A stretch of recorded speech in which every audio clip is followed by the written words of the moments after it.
All right, thank you so much.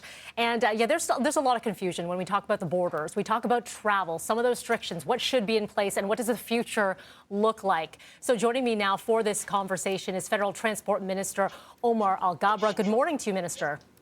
Good morning, Melanie. I know you've only have a short window of time with us, so I want to get right to it. You had a recent meeting with the G7 transport ministers, and all agreeing, listen, we need to come up with something when it comes to testing and vaccination, proof of vaccination that is consistent across the board. What do those conversations look like, and what could this look like for Canadians moving forward? Thank you for giving me the opportunity, Melanie, to speak with you and your viewers about this. Look, let me start off by saying we continue to go through a third wave, and now is not the time to travel. Having said that, we know that these measures are temporary as we are fighting COVID, and I know we're going to defeat COVID. And now we and other countries are talking about a plan for what the restart of the travel industry is going to look like. We're, like you said, we are examining measures and gradual reopening. What are the thresholds that we're looking at? What are the measures in place that we need to maintain as we gradually reopen, like testing, like tracing, like a vaccination certificate? So, and it's really important that we have a coordinated effort with our allies, with our partners, with other countries around the world. So these are the conversations that are taking place today. You mentioned the proof of vaccination, and would you say that a vaccine passport is inevitable? Look, the idea of a vaccine certificate is not foreign, it's not new. There are several countries that require some type of certification about certain vaccination before entering their country. For example, a couple of years ago, I visited Africa and I needed to have a certificate for yellow fever vaccination. So the idea of some form of certificate to prove a certain type of vaccination has been around for a very, very long time.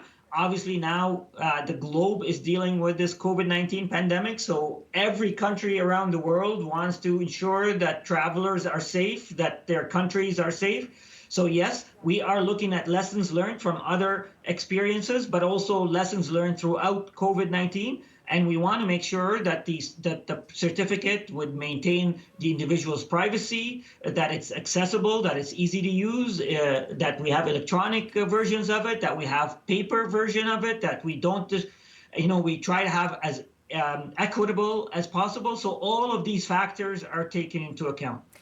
Minister, I want to get your take on whether or not you're pleased with how the border restrictions have been going so far. Quarantine hotels introduced late February, but seeing over 5,000 COVID-19 cases coming into our country.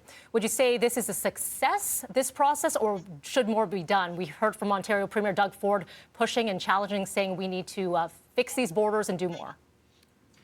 Melanie, let me be very clear. Since last year, we've been implementing and adding layers of protection upon layers at our borders. From last year, we've asked all Canadians to avoid non-essential travels. We've put a ban on foreigners who are non-essential workers from entering our country. We've required 14-day quarantine, and then we've added other layers. So today, a traveler has to be tested prior getting on the plane, then tested upon arrival, then stay at a hotel until the test results are out, then go home for finishing their 14-day quarantine, and again get tested on day 8. And these type of layers have been working well. We've had a collection of important data. And by the way, when we hear data about 5,000 or 4,000 infections over the last 3 months, I want to be clear with your viewers. Those infected individuals are not let into the public. They are required to isolate. They are monitored. So there are strict measures. And if you look at the data today, first, we've seen travel reduced almost to zero by 95%. And if you don't believe me, ask people who work at airports or at airlines.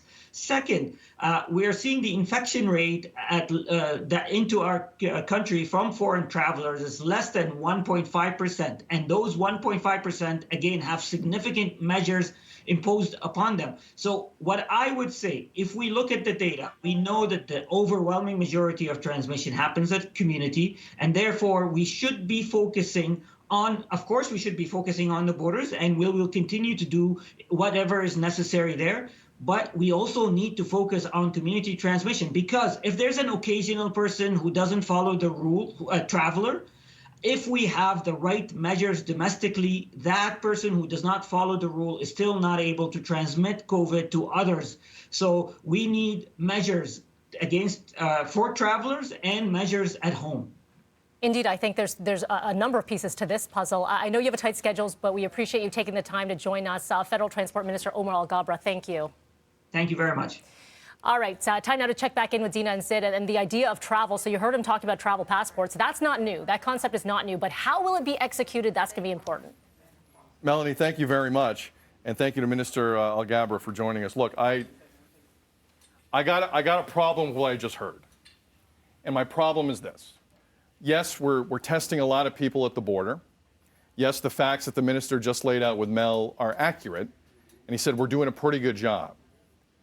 80% of cases in this province for weeks now have been the variant, okay? Mm-hmm. That variant didn't walk here. So when we're talking about this virus, when we're talking about where I'm in Ontario, and I'm seeing you too, Alberta, and Vancouver's had, and BC's had its run, I see all of you. This variant, one variant gets in, we're in trouble. So I don't want the bar to be down here for airport security. I don't want the bar to be down here for what's happening on the land borders right now, which is a joke. We got to be here, and we're not here.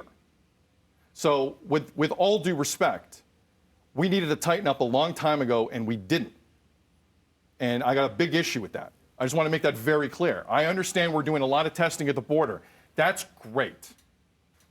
But if one slips through, we're all in a mess. Mm-hmm. And it's been that situation since last February when Theresa Tam said on record the chance of infection in this country is very low. Look it up. I bookmarked the story. Still can't believe the quote. We got to be way better at our borders. Way better at our borders. And that's half the reason, more than half the reason we're in this mess. And we can't predict the variants, when they'll come, how strong they'll be, whether the vaccines will be able to fight against them. There's so much that we don't know while we're still fighting this, right? I'm with you. I want to... Oh, he's listening right now, Minister, and would love to respond.